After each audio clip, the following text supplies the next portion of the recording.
booked a hotel just for a meal. Several years ago when I was working for a construction company, I used to spend a lot of time out on construction sites. My company had a pretty good travel and meal policy, so I never had any issues.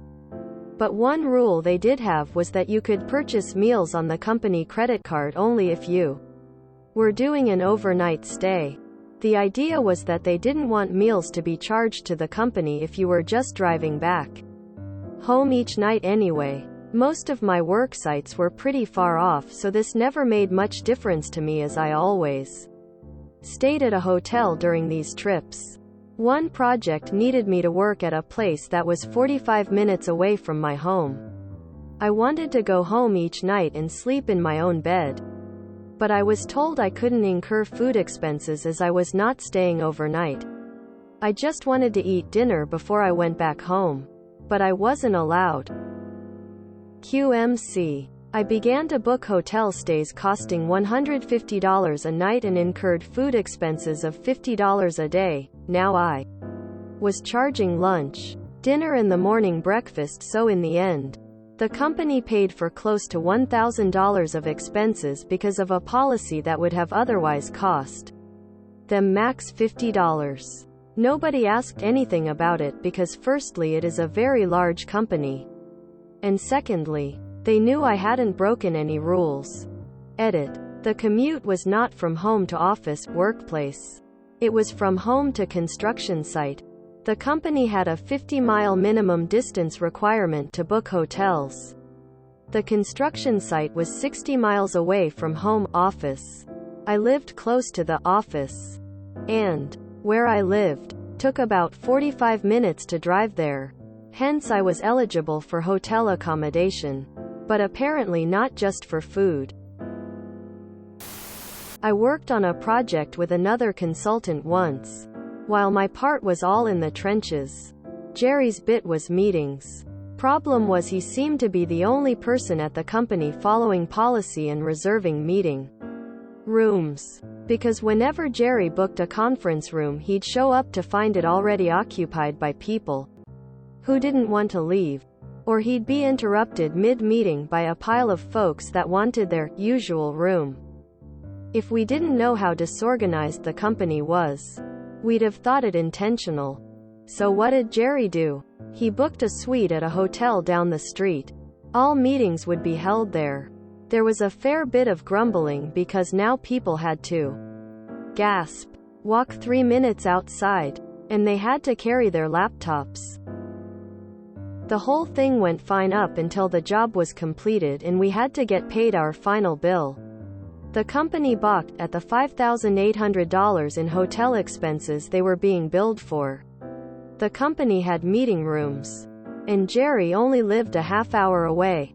Why did he think he could get away with it? A single line in the contract. Less than client will reimburse less than contractor for any lodging or meeting expenses less than contractor deems necessary. When Jerry came back for another job a couple years later, the client assigned him a meeting room and gave him the only key. We have a policy that restricts hotel bookings based on the distance. But we can expense meals with boss's approval. I've never worked for a company that questioned meal expenses. The only question I got when I was a sales engineer for over a decade, since gone back to consulting, was, "How come you didn't book a hotel when you went to Toronto?" Quote, "My aunt lives in Whitby, so I thought it'd be nice to visit with her." Oh, okay, that must have been nice. And that was it. I didn't even get questioned when I expensed the tow and yard charges on my vehicle when it got towed away from a construction site parking lot. I was there all day consulting on installation and commissioning, but I didn't have a commercial parking license for the area. I read some of these nitpicking companies and realize I've been relatively blessed not dealing with bullshit besides some office drama. I hate stupid travel policies. I used to work for a large manufacturer and had to travel to many of the facilities. Their policy was that they paid for breakfast and dinner, but not lunch. The rationale was that everyone normally goes out to lunch whether they travel or not. So we don't see that as an extra expense. Made me really mad because I pack my lunch daily. Eating out is expensive, and maybe the execs went out for lunch daily, but certainly my end of the career chain did not. I also normally didn't have anything but coffee for breakfast. So I started getting breakfast with things like a bagel, a breakfast Sammy, and maybe a granola bar, and saved some of it for lunch. Honestly, I would have been happy with a 99c bean burrito, but since I wasn't allowed to expense that, you got to reimburse me for a bougie sandwich and fancy coffee. So dumb. I live in the SF Bay Area, and I would frequently go to LA on business one-day trips. The company started with this same policy. No meals on one-day trips. Because we could bring our own lunch on a one-day trip.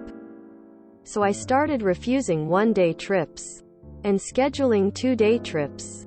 They never changed their policy. My only question is, did you still go home and sleep in your own bed? That would take it to the next level. Our policy is straight per diem. Corporate card through travel is usually used for all flights and hotels. Even company-sponsored meals don't count just because it's easier from an accounting perspective.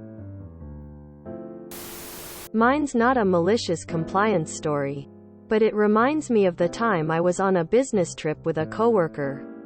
It was for a training conference about 300 miles away, and we took a company car down there. The company, of course, paid for our meals during the trip.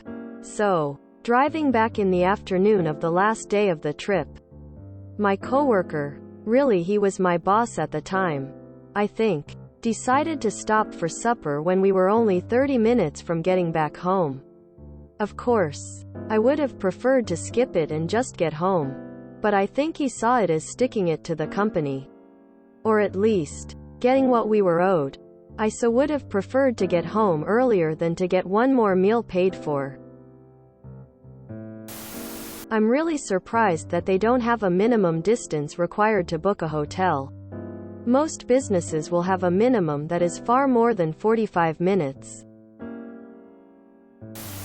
They should have given you per diem and a bonus for saving them the hotel costs, instead of a hard time. Good for you. We had this same dumb rule for a long time, and have since finally rescinded it. If I drove 2+ hours out of town and coming home the same day, I couldn't expense lunch on a 15-hour day. The least I can get is a freaking sandwich for my time. Like you, I could decide to sleep overnight and then it's all covered.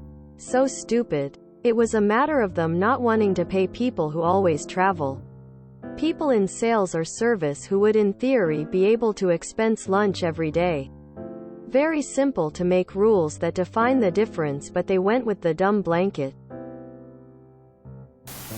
Me and a workmate both lived within 5 minutes of each other. Our work was 10 or 15 minutes drive, and our contacted workplace, which we traveled to every day for 3 years, was 1 hour from the main office but only 45 minutes from our houses.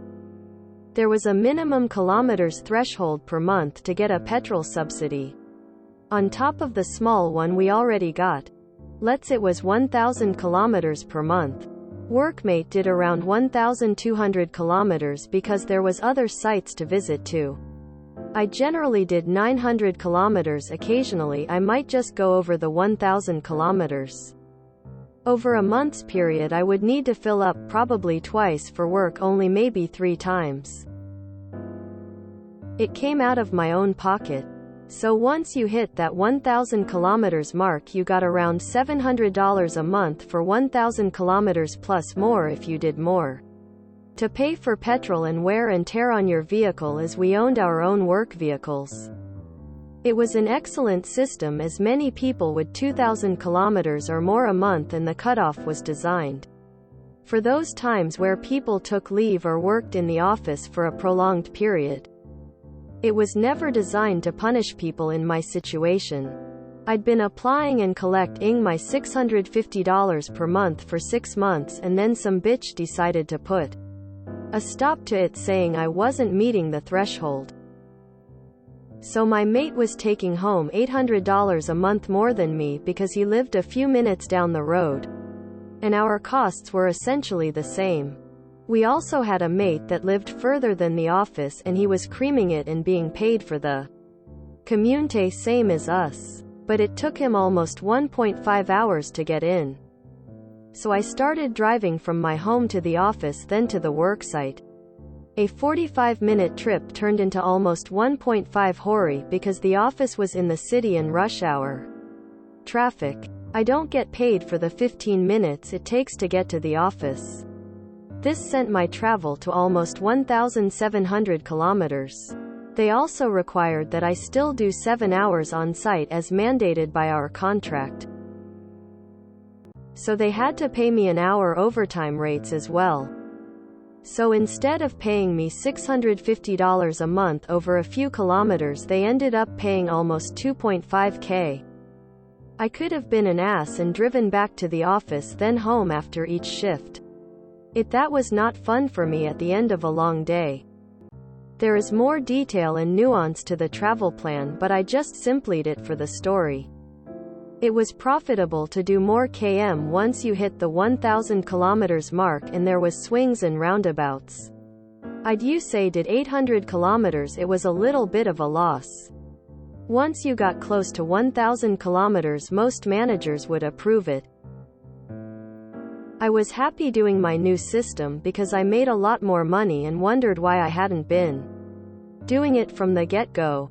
In the end, the power company I was contracted to noticed I was getting to work later and doing less hours. Previously, they would get 7.5 hours from me on site. They hit up my manager and told them they want me here earlier and for longer. Manager agreed to always record my travel as though I had driven to the office, but can I please go direct from my house and get there early and spend more time on site? Win-win for me and everyone, really. Personally, I think the charging of meals should be tied to finish time.